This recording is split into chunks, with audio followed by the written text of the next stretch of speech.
এ দেখো আমার ভাইয়ের আজকে জন্মদিন 24 তারিখ। তো এখন বাজে 12টা 4। তো আমি এখন যাচ্ছি, ও এখন ঘুমিয়ে পড়েছে, আমি যাচ্ছি চুপি চুপি এখন ওকে কেক কাটাতে। এটা হচ্ছে ওর জন্য আমি কেক বানিয়েছি। তো চলো যাই।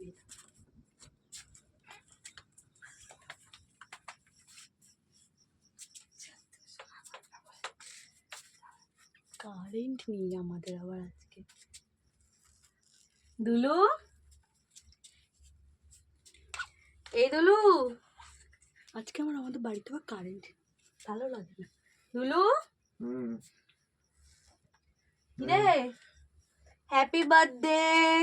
Thank you. Happy birthday to you. মশারিটা খুলি। Thank you. ওঠ। শুভ জন্মদিন, ভালো থাক, সুস্থ থাক। Happy birthday to you. ঠাম্মা হাততালি দাও। Happy birthday to you. Happy birthday. জন্মদিন সেলিব্রেট হয়ে গেল, একটা পর্ব শেষ হয়ে গেল, আবার কালকে একটা বাকি আছে। তো আজ এই পর্যন্তই। টাটা, গুড নাইট সবাইকে, ভালো থেকো, সুস্থ থেকো।